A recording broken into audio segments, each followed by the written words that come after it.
Salut à tous et bienvenue sur notre chaîne. Aujourd'hui, on plonge au cœur d'un récit épique.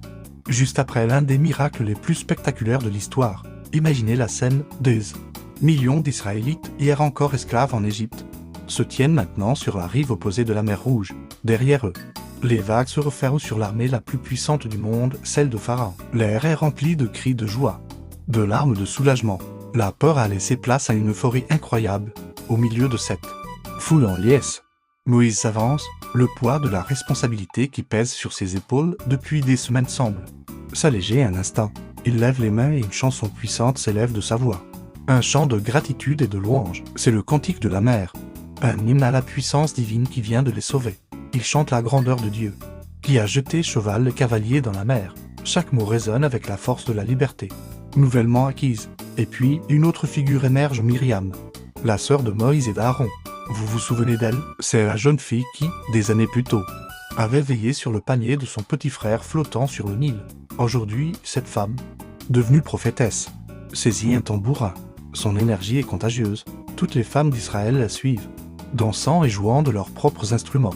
Elles reprennent en chœur le refrain de Moïse, célébrant non seulement la victoire militaire, mais aussi leur libération personnelle. C'est un moment de pure communion où la foi du peuple, mais à l'épreuve par des années de souffrance, est ravivée et renforcée comme jamais auparavant. Mais comme dans toute grande histoire, après le sommet vient la vallée. L'euphorie de la délivrance s'estompe peu à peu pour laisser place à la dure réalité du voyage qui les attend. Devant s'étend le désert du Sinaï, un paysage aride, immense et intimidant. La terre promise est encore loin, et le chemin pour y parvenir est semé d'embûches. Leur guide est visible, une colonne de nuée le jour, les protégeant du soleil écrasant, et une colonne de feu la nuit, les éclairant et les réchauffant dans le froid glacial du désert. C'est une manifestation constante de la présence divine, un GPS spirituel en quelque sorte. Pourtant, la foi est une chose fragile. Les premiers jours de marche sont épuisants. Le soleil tape, la soif se fait sentir, et les réserves d'auxil ont emporté d'Égypte s'amenuisent dangereusement. Les premiers murmures de mécontentement commencent à se faire entendre. Des voix s'élèvent, pleines de doutes et de frustration. Était-ce vraiment une bonne idée de quitter l'Égypte? Au moins, là-bas, nous avions de l'eau à boire, même si nous étions esclaves. La nostalgie d'une sécurité, même oppressive, commence à ronger leur détermination. Le contraste est saisissant. Il y a quelques jours à peine, ils chantaient la gloire de leur libérateur. Maintenant, ils se plaignent et regrettent leur ancienne vie. C'est un rappel puissant que la libération physique n'est que la première étape.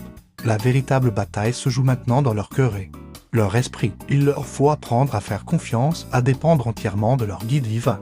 Même quand le chemin semble impossible, ce périple dans le désert n'est pas seulement un voyage géographique, c'est une transformation intérieure profonde qui commence. Ce voyage dans le désert, avec ses hauts et ses bas, nous enseigne une leçon intemporelle. La liberté n'est pas une destination, mais un processus. Chaque jour apporte son lot de défis, de doutes, mais aussi d'opportunités de renforcer notre foi et notre caractère. Les Israélites ont dû apprendre à regarder au-delà de leurs difficultés immédiates pour garder les yeux fixés sur la promesse à l'horizon. C'est un parcours que nous connaissons tous, d'une manière ou d'une autre, dans nos propres vies. Merci d'avoir suivi cet épisode avec nous. Si cette histoire vous a parlé, n'hésitez pas à laisser un commentaire, à aimer la vidéo et surtout, à vous abonner pour ne pas manquer la suite de cette incroyable épopée.